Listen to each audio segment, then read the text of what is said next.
Is that the right view that I have up?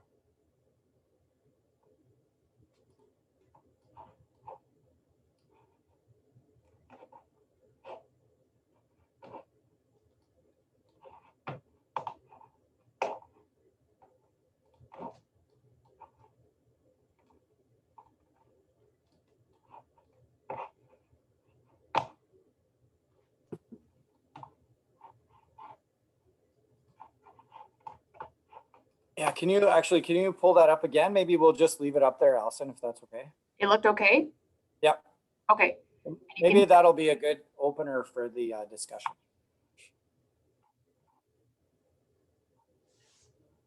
Okay, it's good. Yeah. I don't seem to be able to mute myself now, but I guess I don't need to. No? And my mute option is vanished.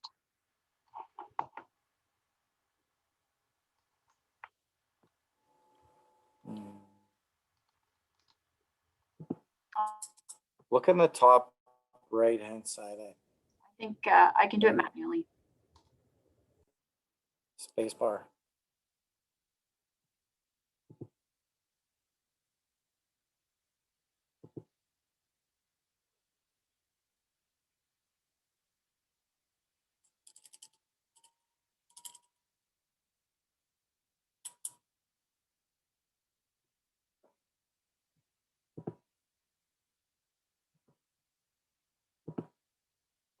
Aaron, are you the chair?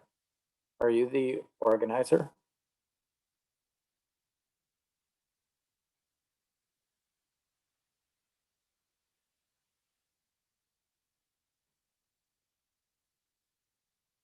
Aaron doesn't have a mic. Are you the, just let us know. I don't see all the controls. Oh. Who's got all the controls? Is it you, Allison?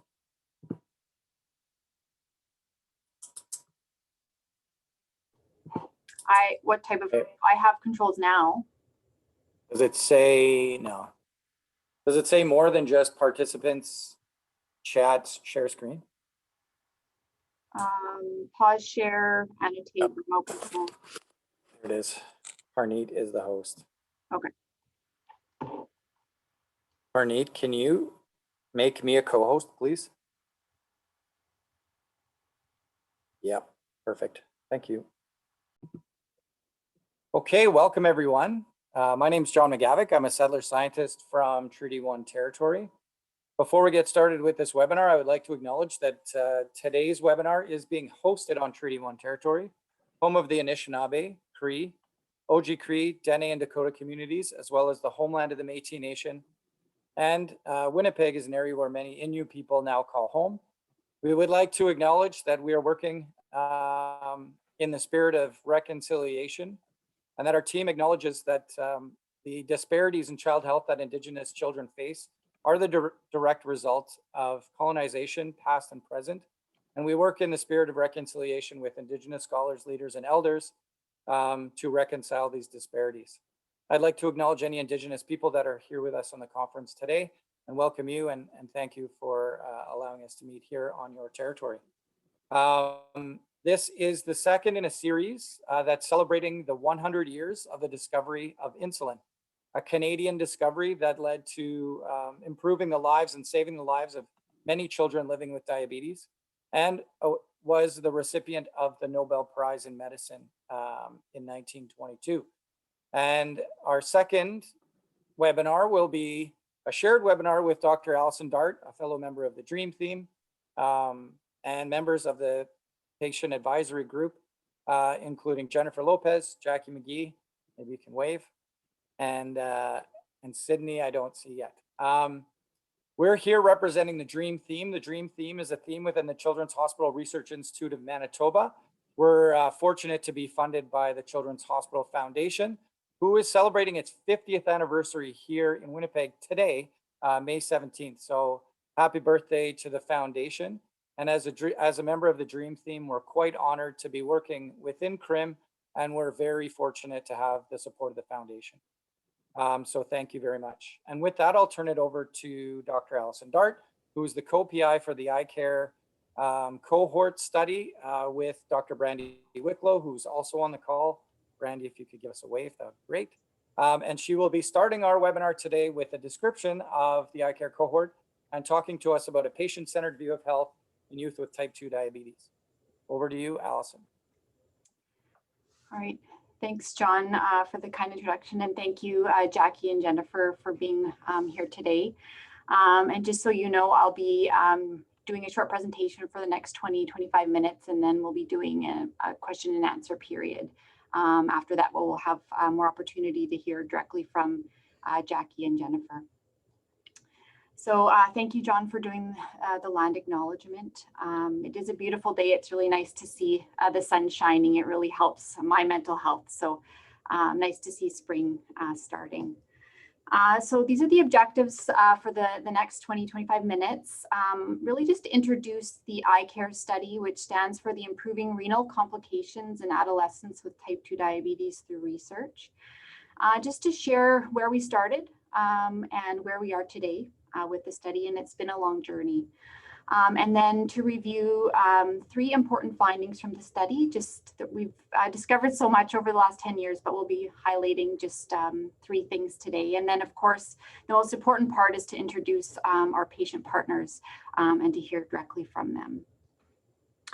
So, of course, type 2 diabetes in youth is the focus of the work we do within our DREAM research theme. And that's because it's an important health problem in Manitoba.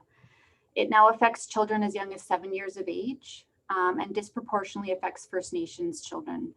40% of the children living with type 2 diabetes in Canada are First Nation. Also, we see a disproportionate impact on girls as well. 60% of children with type 2 diabetes are female. And a surveillance study that was recently repeated across Canada has shown that Manitoba still has the highest rates in Canada. And about 55% of the children living with type 2 diabetes in Canada are from central Canada, Manitoba, and Saskatchewan. In general, type 2 diabetes is increasing around the world, not just in Canada. And it does affect certain high-risk groups other than First Nation children. In the United States, non-Hispanic, Black and Hispanic children are also more affected. But in our country, it is the First Nation children that we see most commonly. And as a kidney doctor, the reason I am very passionate about working with children with type 2 diabetes is because I see many children in my clinic that have early onset kidney disease.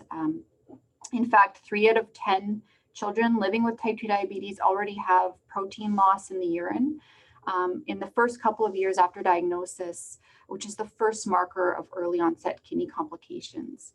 And when we followed children from the 1980s for 20 or 30 years that were living with type 2 diabetes, we were able to identify that 50% of them already had kidney failure. And we hope that that's not the case for the modern cohort of children, but we do worry that unless care is improved, that children will continue to have this long-term risk factor. And so our work has really focused around trying to improve the health of children living with type 2 diabetes and to prevent them from developing kidney failure when they're young adults.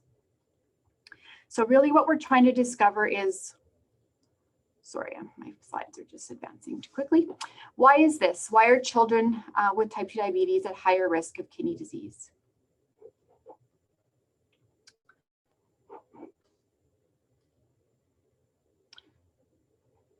Sorry, technology is always fun here.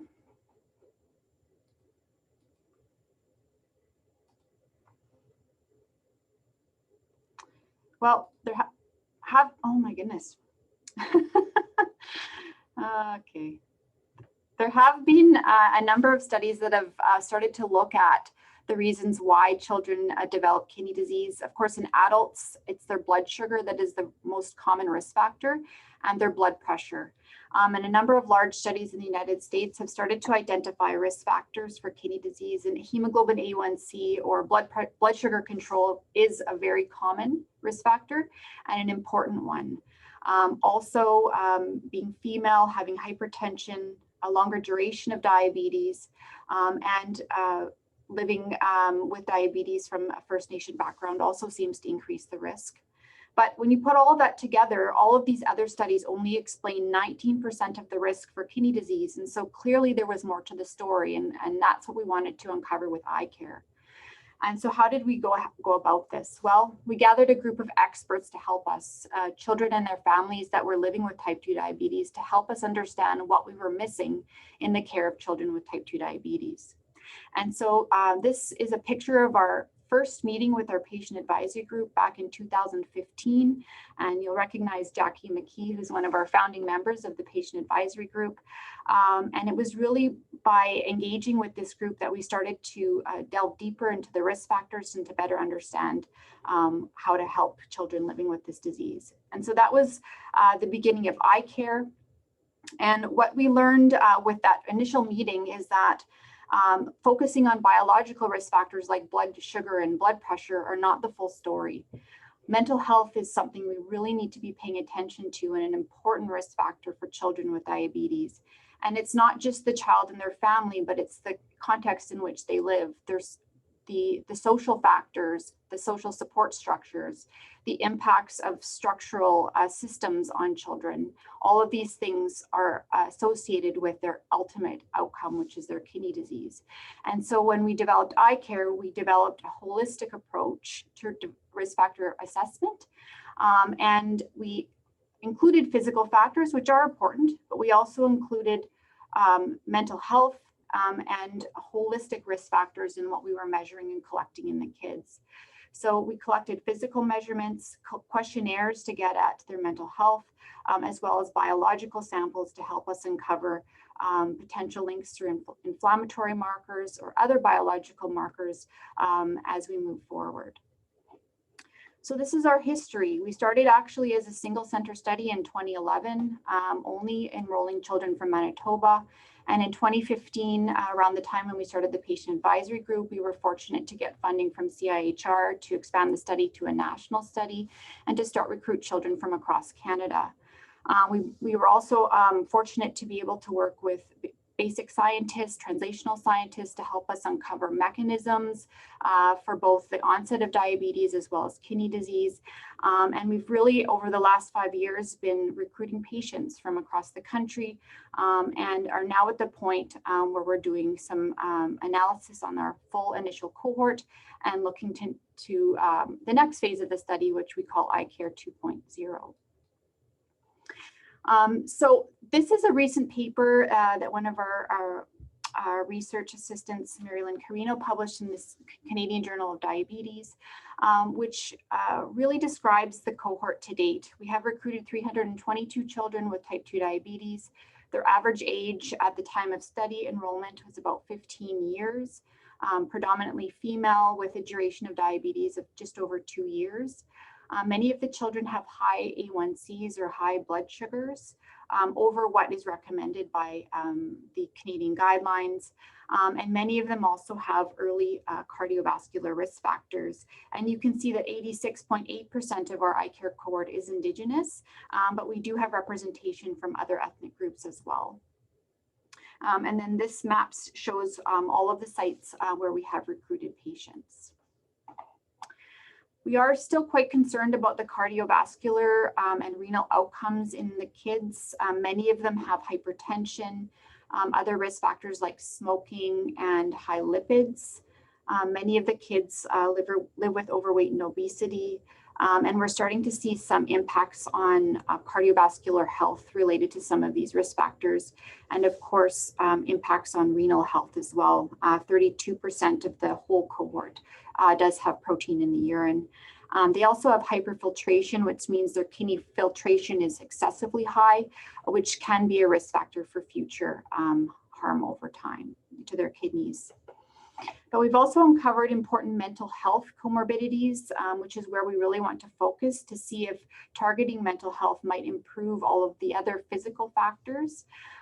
We have assessed mental distress with a K6 distress score, as well as perceived stress. And you can see that a significant percentage of the kids meet criteria for mental distress or despair and have high levels of perceived stress. Importantly, though, our kids are resilient. Many of them exhibit very high individual resilience scores. And this is something that we want to foster, and hopefully with additional interventions, we can really help them to manage their chronic disease a little bit better. Whereas they have identified that social support sometimes aren't there, and that's another area where we can potentially help them. Many of the kids do live with social challenges in lower incomes or living in rural and remote communities. This is a IMD measurement called economic dependency, which reflects reliance on other sources of income, and some of the families are really challenged with resources, and so it is more difficult for them to manage their chronic disease in that context. And so focusing on the need for social supports and mental health supports is likely where we need to go. Kids in the iCARE study come from all over Manitoba and from Northwestern Ontario. This is just a list of the Manitoba communities, so you can get a sense of the challenges for some of these kids to get medical care, to have access to things like healthy food and safe places to exercise. So all of these things are really important to understand as we plan interventions and health care for these kids. Part of the study is to go up north in order to make sure we can follow kids after they transition out of pediatric care. They're no longer coming to Winnipeg, so we go to them in northern communities. This is a picture of our research team heading on a plane up north to perform some research visits. So this is a really important part of the study as well. So the next few minutes will just highlight some of the important findings from iCARE over the last 5 years or so. And the first is really that first day when we met with the patient advisory group to get a better understanding of what it was like to live with type 2 diabetes. Although we care for kids in the clinic, we really didn't have a good sense of what life was really like for them. And so this publication, which Brandy Wicklow led, that was just published in March, I think is actually one of the most important findings out of the study to date. And it really just gave us a sense of what we needed to think about when we were caring for children and their families. We spent an entire day with the patient advisory group. That day was led by Dr. Simon Malik and Arlene Griffiths, and we had a court reporter that captured the children and the parents' voices that day. And 3 themes came out of that initial conversation. One was bearing witness. Youth with diabetes had a lot of observational knowledge because diabetes often runs in their families. They've experienced the complications themselves, and we often think that we have to educate kids about diabetes, but they actually know a lot about it already from their lived experience. And so when they are diagnosed, that's an additional trauma to them. And they fear complications because they've seen them firsthand. So, us telling them about them over and over doesn't actually help. The weight of diabetes, understanding the causation of it. Often kids and families feel blamed because the perception is that type 2 diabetes is a preventable disease and they have it because of their lifestyle. But that's not the case. And I think that understanding where they're coming from and the feeling that they have in clinic when they hear the diagnosis, it's really important to dispel those myths and to take away that blame, because it's clearly not that young child's fault that they have experienced some of these risk factors and unfortunately developed the disease. They often feel stressed by the self-surveillance required. It's a lot of work to live with diabetes, and acknowledging that is really, really important. And then the final theme was supports. Many kids didn't feel that they had the support from their family, in part because of the challenges that their families faced.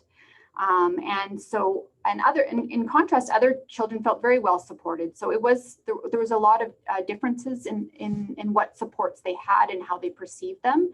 But trying to figure out what works best for an individual child and family is really, really important. And so our patient advisory group was able to take these themes and to create an infographic, which you see here, and maybe we can ask Jackie and Jennifer a little bit more about this later. But this is a really important output to share these messages, to share with clinical providers so that they have a better understanding where patients are coming from when they see them in clinic. The second is the importance of mental health in addition to physical health in risk for complications. So this publication was in the Canadian Journal of Kidney Health and Disease, which reflected the first 140 or so participants in the study. And what it identified with a structural equation model was that biological factors like hypertension and blood sugar directly impact kidney complications, but psychological factors are also important, not directly, but indirectly, likely through biological inflammation.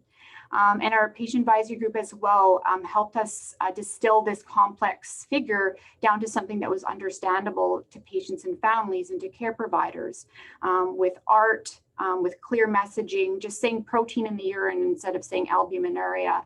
Really important things to help communicate the importance of mental health in the treatment of kids and families.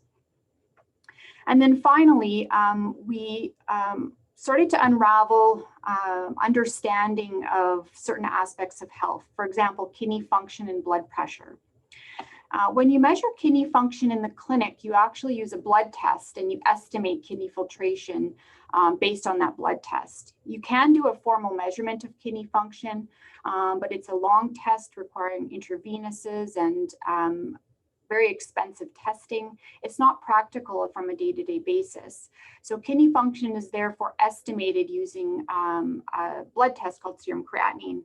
Until we developed this equation, there wasn't an equation that was validated in children with diabetes. And so we were able to measure kidney function in the first 100 kids in the study and develop the iCARE formula, which is a validated equation to estimate kidney function in children with diabetes.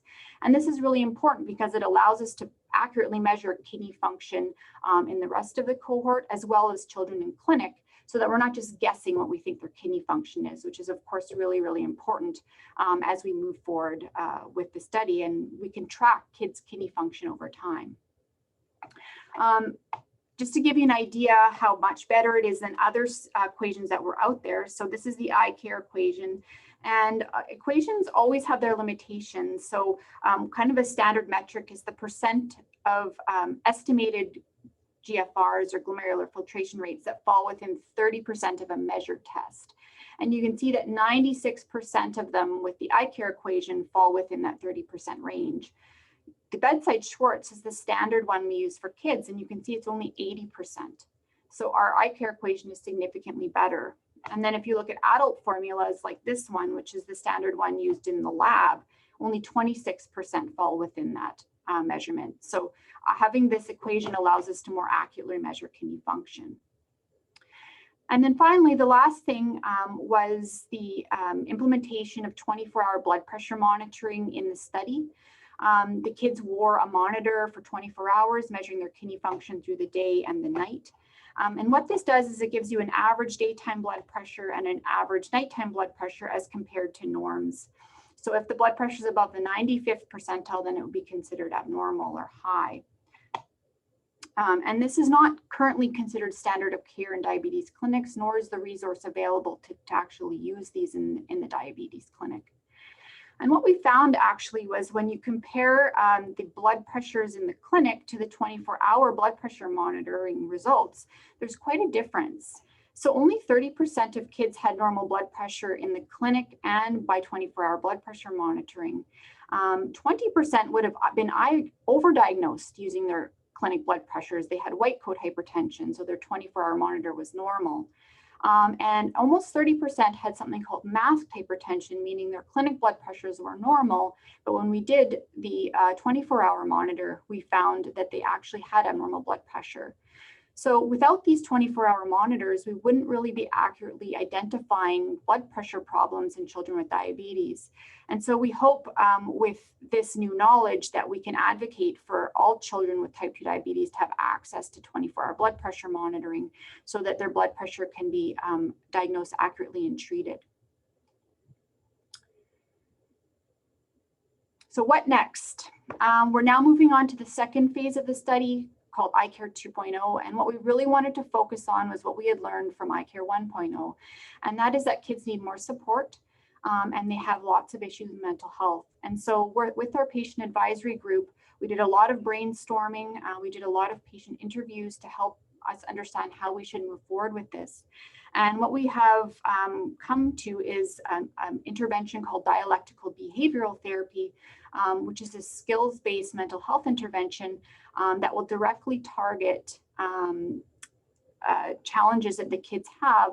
And our hope is that by addressing their mental health concerns and helping them to learn how to have positive coping strategies, that will help with their chronic disease management. And so we've recently been successfully funded to continue the study for 5 more years. We'll be continuing the biological and mental health social characteristic follow-up during that time, of course, focusing on kidney complications, but also starting a pilot in Manitoba, focused on dialectical behavioral therapy, and we've engaged with mental health specialists, Dr. Leslie Roos and Dr. Lawrence Katz, who will be helping us with this intervention. And then importantly, we've also heard from many of our partners that traditional medicine is something that's important to them.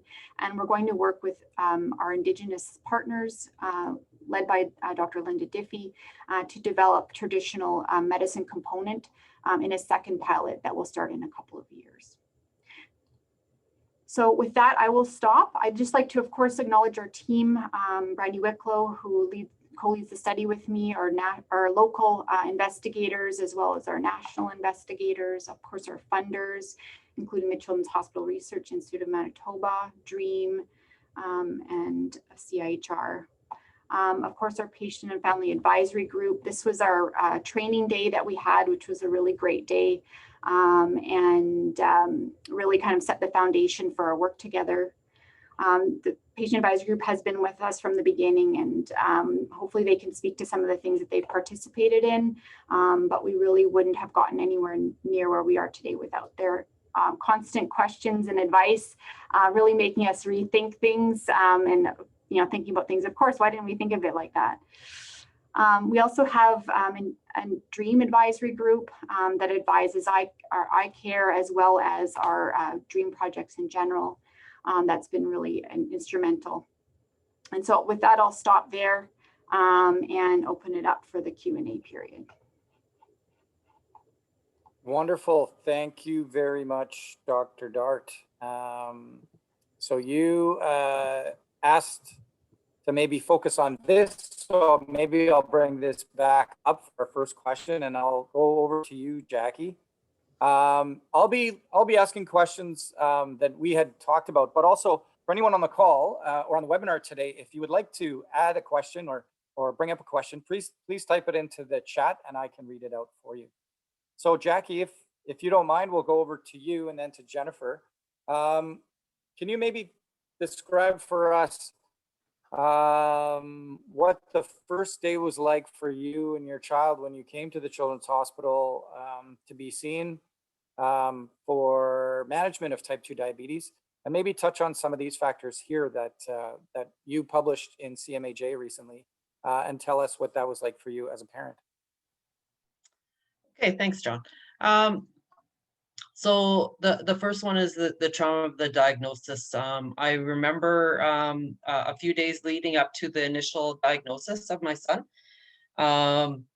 He was participating in another study, and part of it was they were doing, some blood tests and genetic testing and things like that. I was called to our local health center asking to bring my son and for us to just check his blood sugar when we got there. And at that time, his blood sugar was so high that it did not even register on the machine. And that was just before lunch. The next day in the morning, we were in Winnipeg at the clinic.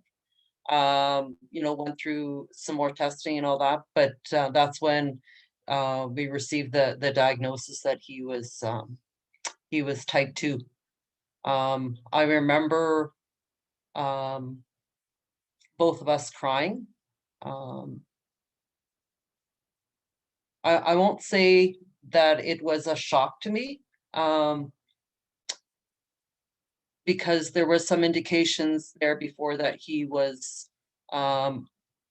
possibly at risk of being diabetic. I remember his grandmother calling me. She knew that we had to go to Winnipeg, and that it was about his blood sugar. And so I told her, I said that my son was diagnosed with type 2 diabetes and that he was put on insulin. And she just said, "What?" She said, "He's too young to be on insulin." She as well, at the time, she was diabetic, and later went on to dialysis. But it was at a time, and I do believe that she was under the impression, because society kind of led her to believe this, that when you're diabetic, the first thing is, they put you on metformin. When that stops working, they put you on insulin. And then when you're on insulin, the next step after that is dialysis. And usually with dialysis, that, your life expectancy is dramatically reduced. So she was quite worried about that, her grandson was already skipped metformin completely and went on to insulin. And, at the time she assumed, like, is my grandson, who's only 12 years old, going to be on dialysis soon? So that was part of the trauma. The other one is with it is, as a parent, it's a complete life changer when you are told your child is no longer perfect, and perfect in the sense that they are healthy, and that you've just been given the news that your child has a disease which is a progressive disease. So that was part of it. The other thing with me as a parent with that, when we were told, yes, I went through the emotions of being upset and seeing your son or your child cry like that. Of course you're going to have a lot of emotions, but I had to get out of that mindset right away, because I had to quit feeling sorry, or well, I mean, you always worry, but when you have to look after your child, all that other stuff for myself, you forget about, and you do what you have to do. I had to be strong, so I could help my son manage this disease. So that's the first part of the infographic. Jennifer, do you want to talk about fear of complications next? Yeah, thanks. That was beautiful, Jackie. The resilience of moms and the resilience of people going through the children's hospital. So thank you for that. Jennifer, anything? For myself, when I got diagnosed, it was a very interesting experience. I kind of went to, I think it was Clinic on Portage, just for a walk-in, like a checkup, just because I wasn't feeling well. And all of a sudden, they told me that it's possible I'm type 2 diabetic. And then I had to tell my dad, I had to tell my parents, my family. And it was like a straight downer. Like it sucks knowing that you get diagnosed with something, especially type 2 diabetes, something that like, oh shoot, I'm gonna have this for the rest of my life. Like, what does this mean for myself and the future I have, especially since being really young. I was diagnosed when the summer just entering into high school. So there was that stress with that transition, and now a major life change as well with diabetes. And that's when I thought that I saw my life flash before my eyes, and I was just thinking, what's going to happen next? Like, am I going to die early? Am I going to suffer from other things in the future when I get older? Like, what if I can't handle this on my own? There's a lot of questions and definitely a lot of fear. So in our infographic, we have the fear of complications, which is definitely something a lot of youth struggle with, especially myself and the experiences I've had. And till this day, I'll be honest, I still have those fears. Even having more knowledge, having more education, and being part of this group, sometimes it comes to my mind that yes, that maybe these things will happen, but it still shows up even if I know that I know what I can do to lessen it. So it's something that I think may never leave me, but it'll always be something that I'll be mindful of and be aware that it's a possibility because I do have type 2 diabetes. And relating to that is sometimes before even when I did get diagnosed, I was always trying to figure out what the heck did I do to get myself into this place? Was it the genetics since it does run in my family? Or was it just mismanagement of my lifestyle and growing up and growing in a family where maybe some things were not as traditional as what we would see in Canadian culture, since I come from a bloodline of Filipinos. So a lot of stuff is very different, and what would be normal in my family might not be the same for others. And sometimes I wonder maybe that's what caused it, maybe that influenced it to occur. And I think that there's always just a lot of questions that come up of what happens now, how did this happen? It's just answers that you probably will never know. But at the same time, you kind of have to know that you have to move forward from it. And there's many ways that we can do that. So in our infographic, support is definitely one of them. Um, for myself, I felt that support was something that I definitely had. My family, my friends. I remember, I think, when I told my friends, we were all like gathered at the high school we were attending, and I just told them straight up, like, guys, like, I'm a type 2 diabetic, and they didn't judge me for that. They just told me, like, it's gonna be okay. We're here for you. And I felt like having that made it feel like, there's gonna be better days. This is gonna be even better than I would think that it was going to be. Just that because I thought that I would be judged completely by everyone I knew because I had it, and that I thought I would be labeled completely. But definitely having that support and um, not being ashamed of having type 2 diabetes is very important. And then, of course, self surveillance. We definitely have to be managing our type 2 diabetes. That's the only way we can overcome type 2 diabetes and make sure that we improve ourselves in the process. And definitely, it's still hard. Like today, I still struggle to be consistent with everything, with working out, taking medicine, and just being observant with the stuff that I do and like just daily things. Sometimes it's still a struggle, definitely, with having to do everything. And then it comes back again that, wow, like I have a lot of stuff that I have to be very considerate of or mindful of because I have type 2 diabetes. And that's still definitely a struggle I go through.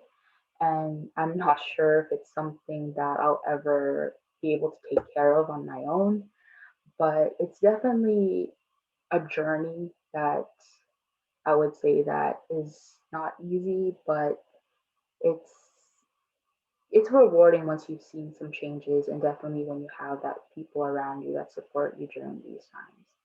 So I think as much as we struggle, the different youth that have type 2 diabetes, if we get the right supports and we get the right ways to help us manage our conditions, I think a lot of things will be very different and it will be a lot more manageable to take care of. So that's kind of my take and my experiences with being a type 2 diabetic right there. Thanks, Jennifer. That's great. And it sounds like also a lot of resilience on your part as well, managing this and having your friends and family there around you. Sydney Monias was supposed to be with us. I see a Sydney there. Sydney, are you on at all? If not, we'll wait to hear. If not, Jackie, I'll just maybe go back to you. And we didn't get a chance to talk about some of the supports. And can you maybe talk about some of those key supports that were important for you and your family? In terms of support for my son and myself, I was very fortunate to have this sounds silly. I'll say it like this. I was very fortunate to come from a long line. I'm talking about my family members who are also diabetic. So my grandmother was, my mom is, I am now. But I when you have family members who understand what you're going through, they may not give a vocal support, but just being able to understand is a silent support, if that makes sense. Because then there's no judgment. There's no blame. So I feel that was a huge support. Also, my mother works in the health field, so I mean, she knows. She used to be a CHR, so she has seen firsthand what diabetes can do to a person. You know, loss of life, loss of vision, loss of life. So she was a huge support. She was the one who actually encouraged me to get my son tested prior to his diagnosis, because she knew some of the, you know, the possible indicators that there was, you know, maybe he was at risk of developing type 2. I'll say the clinic in Winnipeg, what can you say? I don't think there's any words to describe the support that they give to adolescents, to parents, to caregivers. I think this patient advisory committee is another level of how they support. They provided you know, youth and their caregivers with an avenue to be a part of research, to feel like we are contributing to research, and to give us a voice, and that's very important.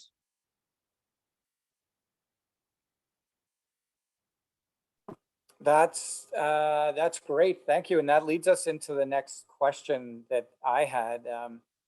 Back, Jackie, when you came to the Children's Hospital, iCARE was just getting off the ground and there wasn't a patient advisory committee.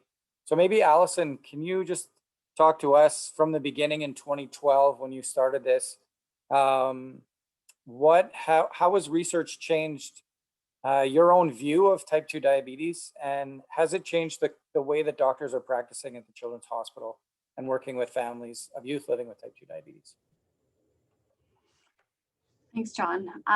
So back in 2015, we were applying to CHR for funding for the national study, and it was right around the time when the strategy for patient-oriented research was new, and we were all trying to figure out what that should look like.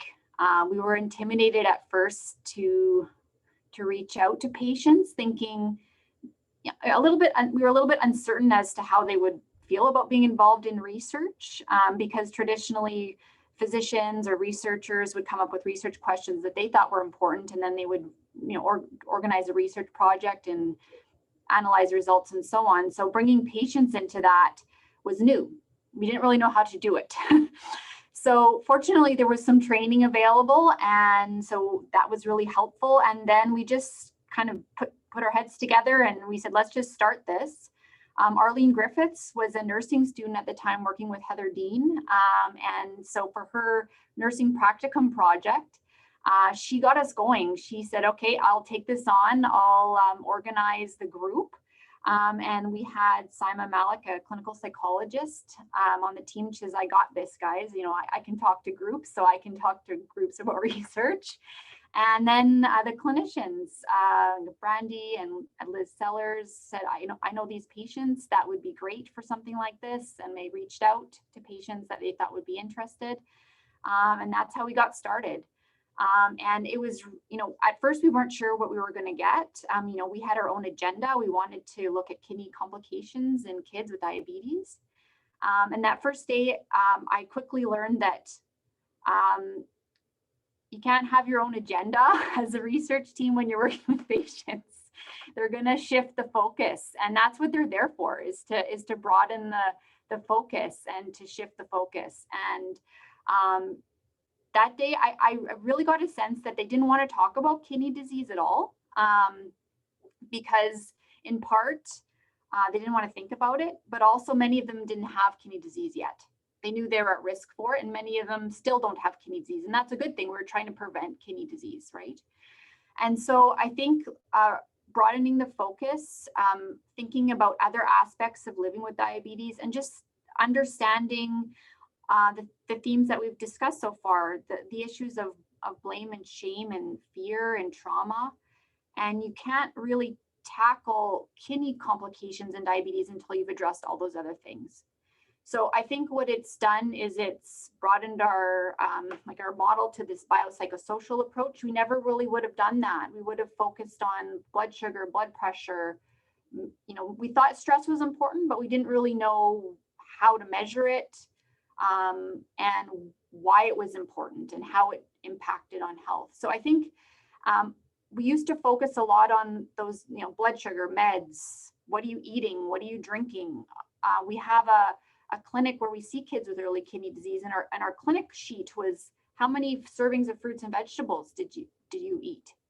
And now we've taken a big X and gotten rid of that, because that's not really the focus. The focus is, how are you doing? You know, what can we help you with right now? What do you need support with right now? And they might say, I want to learn about some new recipes, and that's okay, and that's important too. But they might also say, I am really stressed. I can't even think about my insulin right now because I'm dealing with all this other stuff. So I think it's, you know, our clinic sheet now says mental health assessment, whereas it never used to have that. We were scared to ask because we had a sense that mental health was important, but we didn't have supports in place to help kids with that. And so we're trying to build those supports now, and to have something to offer to kids that have needs. And so we still need lots of resources. We don't know exactly what the best interventions are yet, but that's what we're now working on. So it's really shifting the focus away from individual kind of tasks to a bigger picture and a more holistic care. Wow, that's fantastic. And yeah, I think nationally, this group has really taken the lead on shifting that focus so that people are aware of it. Jennifer, what's it like for you to be a researcher, to sit at the table and make the decisions and create the vision for where this project is going? And what's it like being part of a group of youth and others that are doing this work with the doctors? I think it's pretty cool. It's very empowering as an individual as well. It really gives the importance knowing that, you know, the patient's views, perspectives, and how they're feeling is very encouraged, and it's very important that it's talked about and even inquired about. And I think that's what's amazing with being part of this patient advisory group, is that the focus is less on what researchers want to know and focusing that back to the patients that's actually dealing with the diabetes and the experiences that they've had. I think having those perspectives and being mindful of them really gives researchers a better lens of what it really is to be a diabetic and having to deal with the issues that do arise. Just like what's mentioned before, it's very congruent with just focusing on the physical aspect of it. But I think with the patient advisory group, knowing that there's other factors that play a role here that can influence either mismanagement or the worsening of diabetes. And I think having that lens and that perspective is very important. And I think being part of this team and being a researcher has really helped me not only understand better of what I'm going through, but also empathizing better with those people around me that also experience it as well. So I think it's a very cool experience to have where not many people get a chance to do it. And I think it's also a great way to even just improve as a person, knowing more about yourself and your health as well. So I think that's the good side about it. Awesome. Thank you. Allison, can you just pull up your slides about stigma? Because Jennifer just spoke to that. And maybe Jackie, you're now, you've published a few articles now. You're also a researcher and your name's out there in the lights. Can you maybe talk to us about what it's been like to co-chair the Patient Advisory Committee and maybe some of the accomplishments that you're proud of as part of that group?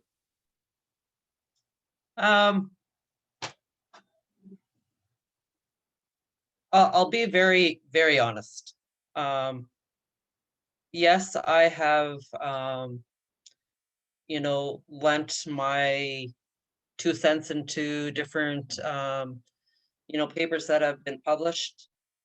I was recently asked, are you proud of what you are doing or what you have helped accomplish?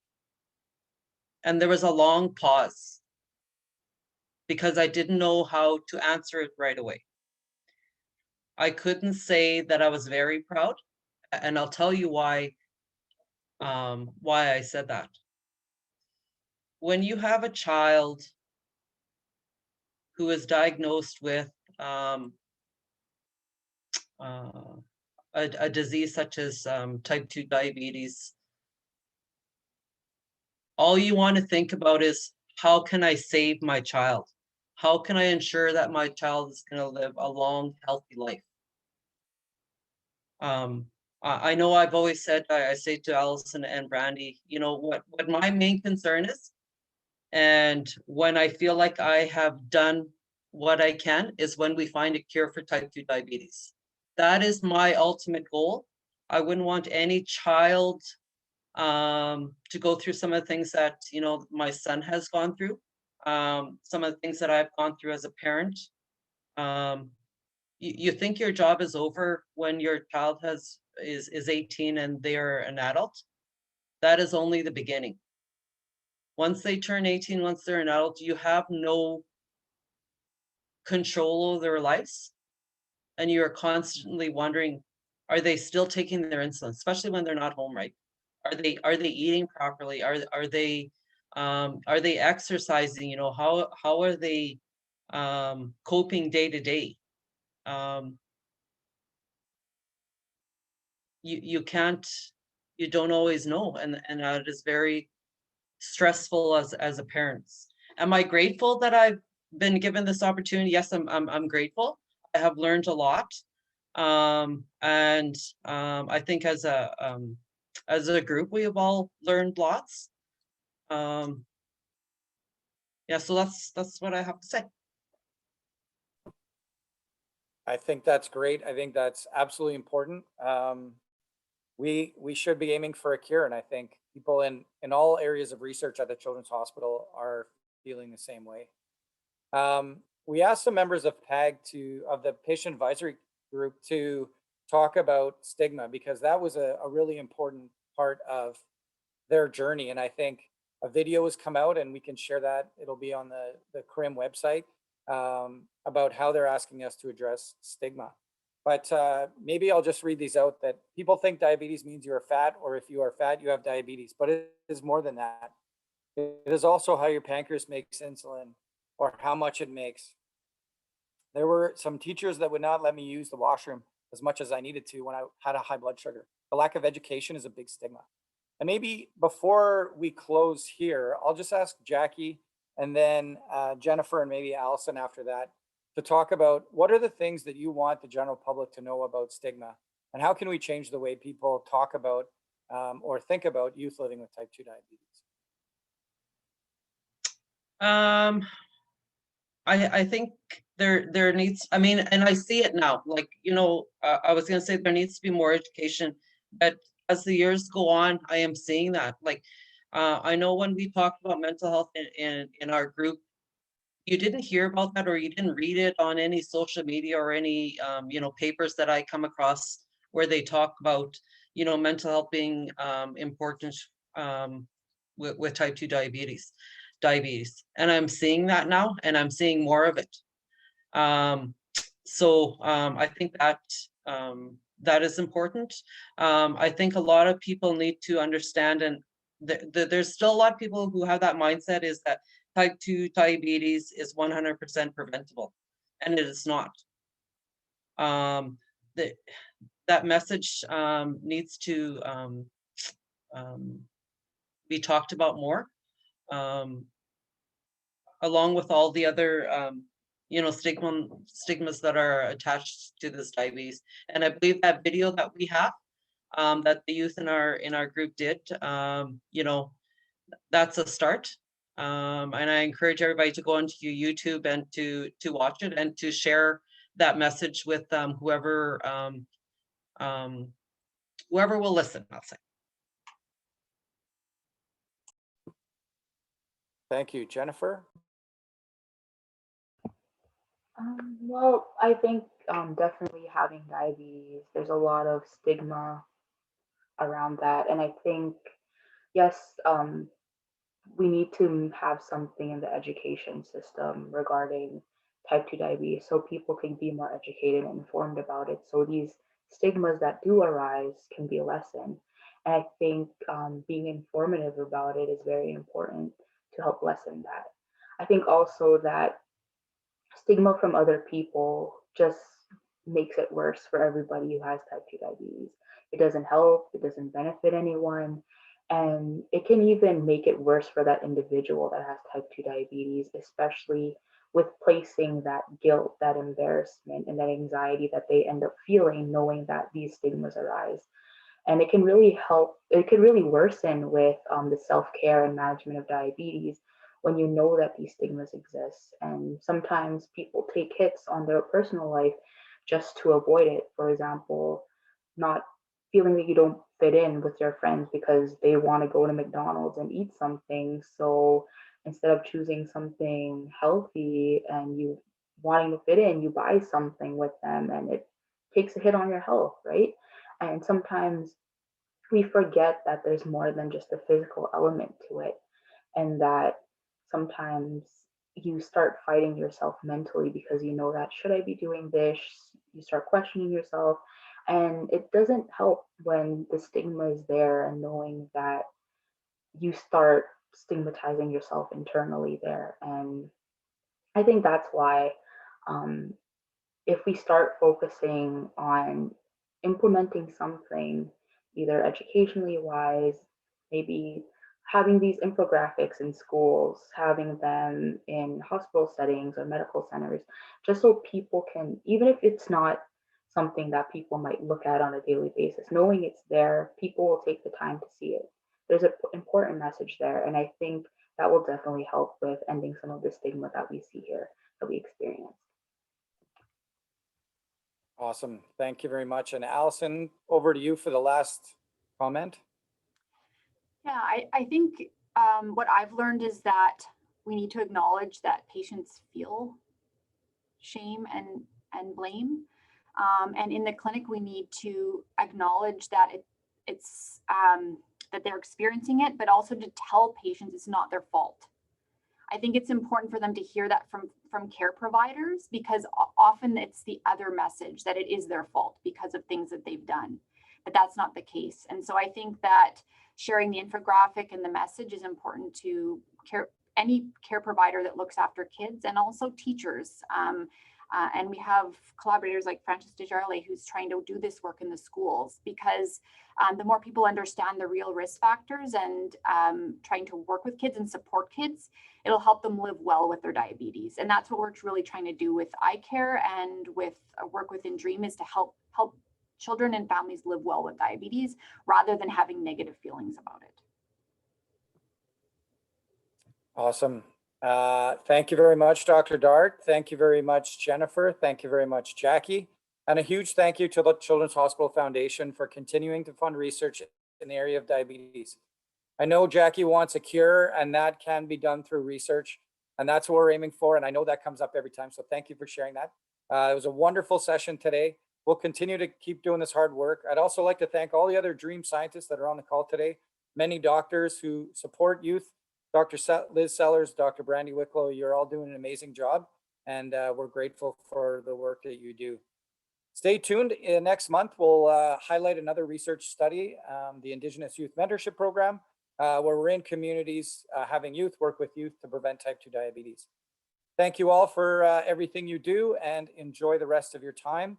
And with that, we will end our webinar. So thank you very much.